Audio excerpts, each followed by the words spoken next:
So it's all to play for still. I think so. Do you want to bet against us?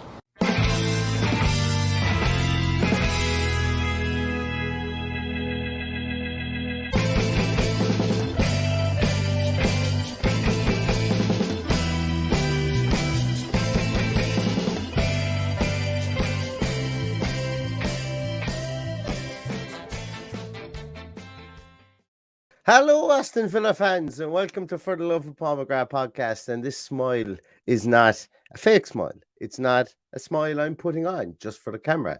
It's an actual smile because New Year's Day has been good to us. Aston Villa 2, Tottenham Hotspur 0. Paddy, the good luck charm. His luck is changing. There was a time when he was going to games and he couldn't buy a goal, never mind anything else. I'll never forget.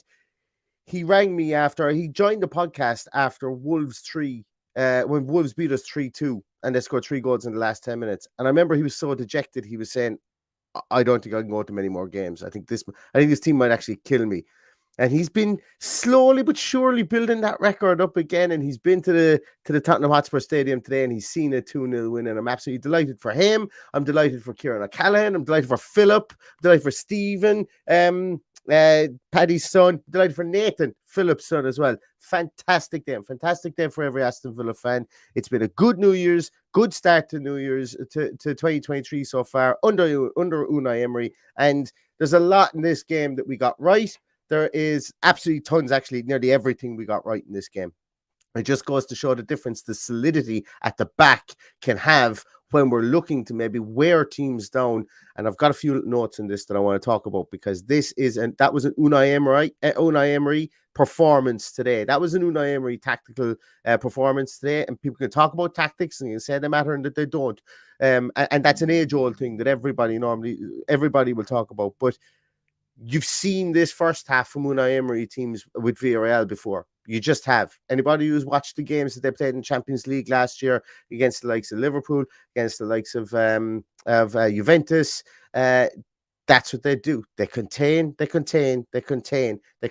frustrate, they play 6 at the back, and we saw that 6 at the back. Spurs only got in behind it once or twice, and when they did, the much maligned person that we were all kind of worried about at the start of the game, Robin Olsen, was equal to all their measure. Had a fine game. Robin Olsen had a fine game today. His distribution was okay. It was good. He had a lot of passes. They weren't scared of giving the ball back to him. He was played it out through the center, played it out to the wings. Yes, not everyone went on target, but I can guarantee you when we look at it, I would say he probably had about 95% pass success rate today for many of the ones on the ground. Maybe it might be a bit lower. I don't know. But defensive stability for me was just magic to see. Because anybody who joined me for the team sheet tantrum, anybody who joined me for that, I did end it on a kind of a cautionary note. And I did say, listen, we can talk about Olsen, we can talk about Matty Cash not being there, we can talk about midfield, we can talk about Watkins stuttering up front or whatever before the game. But I said communication between the two centre halves needs to be impeccable. And it needs to be impeccable across the back four. And little did I know it was going to be a back 6 for much of the first half. But communication was absolutely rock solid. And that's tough to do. It's tough to do when you've only 4 at the back. It's way tougher to do when you're playing 6 at the back. And we're not going to dance around the situation here. We had a line of 6 at the back at times in the first half. And I couldn't care less. Because we got the result we came for. We got the result.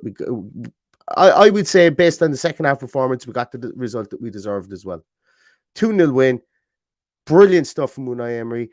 We've played Manchester United, Brighton, Liverpool and Spurs, and we've got 9 points out of those games. Fantastic. And you can see the difference in my demeanor is not because I didn't in this game. It's obviously because of the win, but it's because we were punching upwards again in this game, in a tough game, a tough away game. We were punching upwards again, and what we did is we made every single one of our uppercuts count. Against Liverpool, we missed with every single one of our uppercuts. And that's why I was as thorny as a thorny bush after the Liverpool game. This time, we executed, we were disciplined, we were diligent. That's what Unai Emery brings to the table. Couldn't be any happier with this. I really, really, really couldn't. Fantastic stuff. Really great. I might see if I can get Patrick to join us once more. I'll send out the speculative tweet. Yes, actually, I'm just getting some DMs and messages here to say that I'm going to have my daughter on the team sheet tantrums every time now. Apparently, her presence was a good luck charm, so we might have to do that. That might be something that we will have to do. I'm just going to send. Yeah, Paddy's. I got Paddy. If you're watching, I got there just before you. I can see you typing. So you're probably asking for a link. So here it goes. While we're waiting for Paddy to pop in, I just want to go and look at some of your great comments. Whoa, nearly 100 comments in there already. Super stuff. Yeah, lots of great wins, great results. Yeah, excellent. Yeah, Naomi C says great results. Yes, Danny, this is something I was going to wait to talk about until later on, but Boubacar Kamara is just so good. It's a shame that I don't have his jersey here in shot. I'm going to move my camera up slightly here, give myself more headspace. But Boubacar Kamara was absolutely excellent today. Excellent today. He's excellent most days. I don't think he's played a bad game for Aston Villa, but by God, is he a Rolls Royce? He just knows how to play. Knows how to play midfield. It's great. John Steele is setting up a GoFundMe for Paddy to go to the away games. Excellent. Love Bleed says great all-around performance by the whole team and a big up for Olsen. Olsen caught a couple, like he didn't have much to do, but he did well. Caught a couple from under his crossbars and looked a lot more assured than Hugo Lloris did in the other goals. Because when we get to speaking about the goals that we scored, the first one, Hugo Lloris is definitely going to want that one back anyway for sure. Where else have we? Yeah, John Carroll says Douglas Luiz was excellent throughout. Hopefully injury isn't too serious. It's another thing we'll get on to talk about as well if Paddy joins us. If not, we'll talk about it anyway. We've other ones here. Yes, Snowflake. My overall kind of feeling for this is it was the control that we showed in the game. Even when we were under the cosh, as I say, the communication was there. We had a bank of six and a bank of three, a bank of six, and then the two boys were in front, and then the two strikers worked very, very hard. I thought today was an extremely difficult game for Leon Bailey. He was almost there not to get on the ball at times, but to hassle players and hassle defenders. And, in the first half, all three Spurs centre-halves were booked. Christian Romero, I felt probably could have been sent off in this game.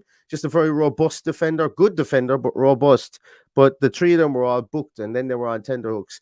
And that makes a big difference because when the likes of the ball from Douglas Luiz the shot from Douglas Luiz gets spilled, they can't get handsy. They can't get anything. Yes, they might give away a penalty, but the referee would have no choice but to send them off there. So, and also, I suppose, with Ollie Watkins, they would have taken their chances, and that's not being bad to Ollie Watkins. His effort in that was fantastic to recycle it. But also, when Douglas Luiz was running through, none of them could body check him before he got to the box because it would have been another yellow card and one of them would have been sent off. So they were on tenterhooks and they were definitely walking on eggshells at that stage. Happy Paddy is here. I'm going to try and bring him in and hopefully we'll be able to hear him. Paddy. How are you, Paddy? I'm happy. Happy, Paddy. I'm a bit confused, a bit happy. I don't know how that happened, but by God, did Emery get a tune out of our boys who we didn't have any faith in at the start of the game? Well, I didn't anyway. I know you were hopeful of a 2-2 draw, but I certainly didn't see that coming today. That was amazing. I didn't see it coming so early in Unai Emery's tenure, but that performance today, as I was just alluding to previously, you go back and you look at how Villarreal beat Juventus last year in the Champions League. That's what they did. They sucked up pressure, they soaked it up, they demoralized the crowd, they demoralized the opposition team, and then they came out and they just were like whippets in the second half, caught them cold, scored one, defended really well. Things like that, things like bringing on Matty Cash and playing him a small bit further forward with Ashley Young behind. That even bamboozles other teams at times because they're going, oh my God, they're parking the bus. But as we saw, that allowed Matty Cash to get forward. Yes, he was able to fill in for that six at the back that they were playing for quite a lot of the first half when they needed to in the second half. But that's just smart play, I thought, for a finish. And, well done to Unai Emery. He got his tactics spot on. What was the atmosphere like, Paddy? It sounded dull as dishwater on the TV. It was poor. And to be fair, we weren't much better. I know people were up very early this morning after being probably hungover last night, but we created all the atmosphere today. Absolutely created all the atmosphere. I don't know whether you can hear me if I lost you. Can you? No, I got you loud and clear. Yeah, okay. The atmosphere is poor. I don't think that stadium has got it together yet. Maybe when they play Arsenal, it might be okay. But Oh, I think we've lost take Paddy. nothing away from our performance. We got 3 points that we never expected. Exactly, absolutely. Some real. Look, thank you so much. Come on. Come on, there we go. That's what I love to see. And thanks as well to Sam Bentley. Thank you so much for that, Sam. Happy New Year, Neil and Paddy. Fair play to Olsen this game. Young again, absolutely outstanding. We also have Anne O'Grady. Oh, where is it? And GoFundMe to send Paddy to all the away games is up and running. John Steele, I think, is getting it started, Paddy. So the GoFundMe is in full flight. Also, generic Aston Villa fan, he has one in here. He said we actually look like the players know what's expected. I thought they knew what to expect from Spurs today, which was great, which shows there was good game planning there. And I know there's a couple of people I was speaking to at halftime on Twitter, and it was a fair point they made, is if we played like this against Liverpool, we might have frustrated them. But I think the part with Liverpool is we were at home, number one, and we were trying to catch them cold, as opposed to coming away to Spurs and then having to do it the opposite way around. So it was interesting. And as I say, I think for once we got Spurs at a good time, because they're not in a good place. The fans aren't happy. They're not happy. They're not happy with the manager. They're not happy with the players. They're not happy with the setup of the team. So we caught them for once. And like I said before the game, when I watched them against Brentford, I gave us a chance. But when I saw that Martinez wasn't back and wasn't too sure about the team, that it was. I thought we were on for a hiding today. So hold my hands up and admit when you're wrong as well. Paddy, it's amazing what a win does for people. It's driving people absolutely mad altogether. They're doing queer things. They're doing things they'd never do in a million years. John Banbury is going to put the heating on. That's how much this is has driven him mad. Are you mad? Much millionaire money bags there. John Banbury putting on the heating. I don't think there's any need for the heating today. It's a balmy 12 degrees here in North London. Is it? It's not in Ireland. Not in Ireland. Yeah, absolutely not. Paddy, did you have a good vantage point? Did you have a good vantage point of any of the goals? It's a good vantage point for everything. The view from that stadium, anywhere you're sitting, is fantastic. It really is. It's a fantastic stadium. It's just a pity that the noise isn't there for it. But yeah, enjoyed the 2 goals. As I said, a bit surprised by both of them, and I'll have to keep the noise down a little bit here because I'm surrounded by all Spurs fans now. Oh yeah, Jesus. Well, it'd be great. It'd be great content. Villa fan gets attacked live on a podcast. Yeah, Paddy, I'm willing to sacrifice you for content. I'm very willing to sacrifice you for content.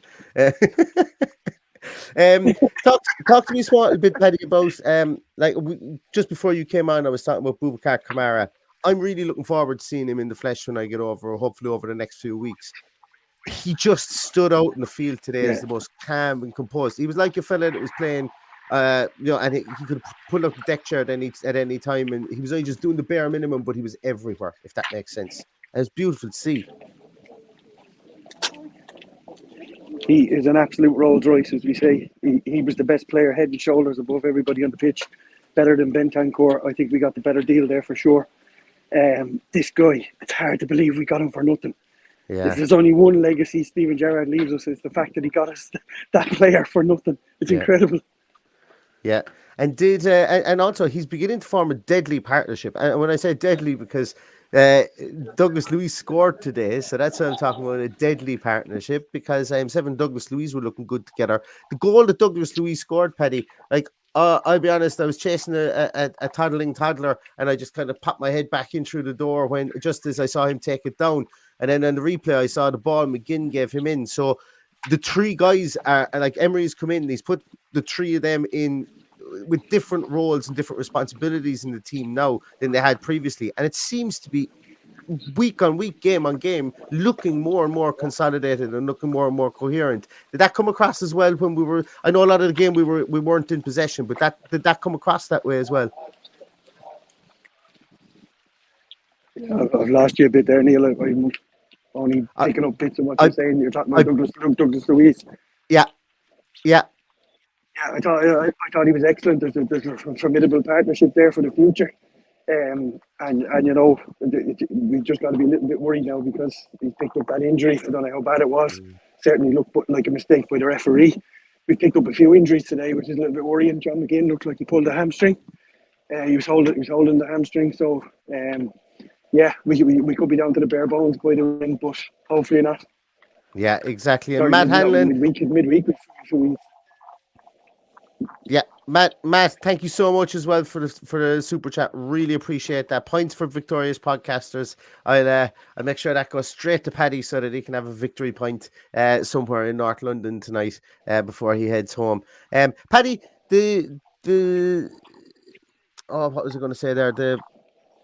The back was it as apparent during the game as well about that back six that's going to make a lot of the headlines and going to be a big talking point, I think, amongst our fans and amongst the national media fans. Was the back six that apparent in the first half? Because the line looked deadly straight. It looked like it was a plumb line that was drawn for most of the first half, and I really like to see it because it showed a game plan.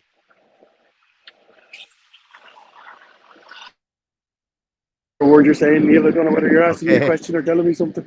I was asking you a question. I might let you go as well because you're jumping in and out here yourself as well. Listen, enjoy the rest of the day, Paddy. I will let you get back to it, and I'm going to reminisce on the game with some of the guys that are here. But thanks, Paddy. I know Paddy's going to have a great afternoon there in North London, and he's put down a couple of good days, and he deserves this one as well. But want to talk about the goals for a moment, and guys, get involved in the chat. Let me know what you think of the goals. There was, I thought that Emi Buendia had a really quiet first half. A couple of things didn't go his way. He gave away the ball. He was kind of unassured in possession. He got knocked off the ball a small bit, but then he comes out in the second half, and 6-7 minutes into the second half, he sticks one in the back of the net, and I thought it was a brilliantly clever finish. It looked simple, and it was simple, but a lot of people there put their laces through the ball, and they end up getting their shot blocked. But he passes it in back against where the goalkeeper is coming in a tight area, a tight window, right in at the near post, and fair play to him. But Hugo Lloris was brutal from the shot. The goalkeeping from the shot was absolutely brutal. Ollie Watkins does really well to keep the ball alive, and Buendia finishes it off. And we needed that. I think that if we didn't have that fast start, we could have wilted pretty quickly. But it goes to show that we did it against Liverpool as well. You're like a curled scorpion for most of the first half, and then we struck out and we took our chance, and that's the difference here. Ollie Watkins' chance against Liverpool ruled offside. This one here stands, it's a goal, and we get to build on that from there. Now, it won't happen in every game, as we saw against Liverpool, and the difference here between this game and Liverpool. But we need to be prepared, I suppose, for that to soak up pressure specifically away from home. It's an Emery tactic, as I've said before, and when it works, it's really good, and it's really demoralising for the other team. And it's great for us fans because we get to go away with a smash and grab sometimes, or in this instance, we grew into the game and we look like the better team in the second half, I thought. AVFC Stato, my God, that was superb. They got you a win for your birthday. Everybody wish AVFC a Stato. Pop a comment in there and wish him a happy birthday. He's 21 today, I think. Maybe he mightn't be. I don't know. But as you say, every New Year's Day since 2023, Aston Villa have won on AVFC Stato's birthday. There's another statistic for you as well. Second goal, I think, for Aston Villa today was really good. John McGinn plays a lovely ball in, but Douglas Luiz, the camera panned to him because he was the only Brazilian on the field at the minute silence for Pele at the start. And the camera pans to him, and it sticks on him for a while.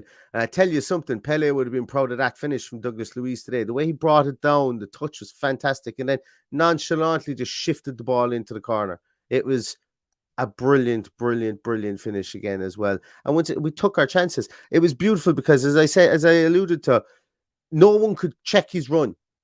the three centre halves couldn't check his run, so he was able to come from deep. He was able to get through. They couldn't get in his way, because if you get in his way in that instance, there it's going to be a yellow card, because of the way that McGinn plays the ball. So he was able to get in on it. Once he took it down, the defender had to wait for him to take it out of the sky, and then after that, the defender had to try and get as close as he could. But he didn't even have an opportunity to do either of those two things. And Lloris came and stood still, and as we know, it ended up in the back of the net. What a brilliant goal! And I'm absolutely delighted to see that from Douglas Luiz. Going to bring back in Paddy, see if the reception has improved a bit. Paddy, can you hear me?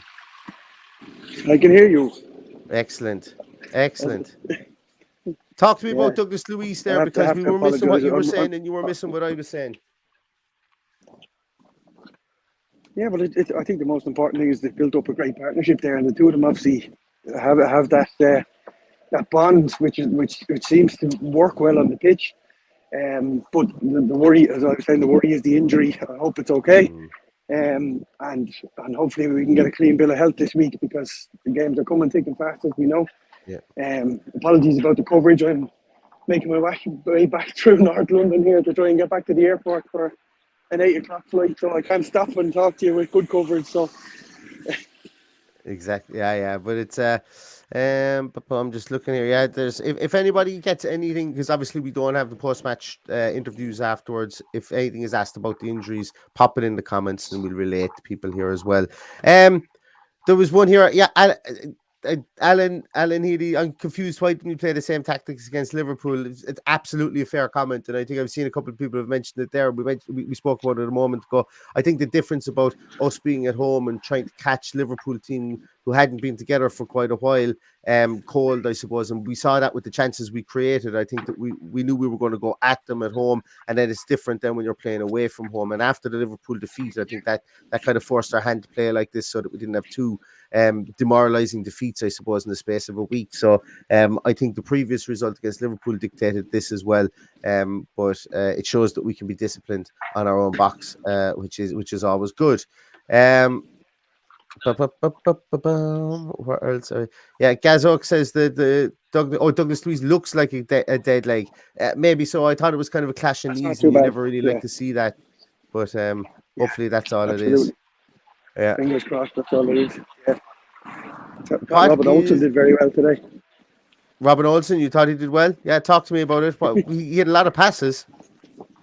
He saw a lot of the ball, didn't he? Yeah. You know, credit where it's due. Maybe it took a few games for him to find his rhythm, but he certainly didn't look out of place today. No, absolutely. And as I say, we all thought and look, no one's going to sit here. We were all hoping he would play well today, and he did. And fair play, we have to give him that. I'm just going to bring up some of his statistics here. I'll call them out, because I remember at halftime he had something like 27 passes at halftime. And there's some games whereby our midfielders wouldn't have 27 passes between the three of them. So like Unai Emery didn't shy away from utilizing him today, which no, absolutely not. Which shows a great set of stones on his behalf. Robin Olsen had 44 passes today. He had more passes today than Brian Hill and Harry Kane combined. Jesus. Yeah.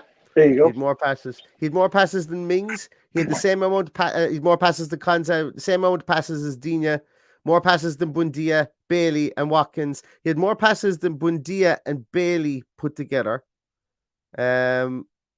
Yeah, interesting. That's not denigrating Buendia or Bailey. I think it's just like that we utilized Robin Olsen today, and he came up trumps, for the finish. So fair play to him.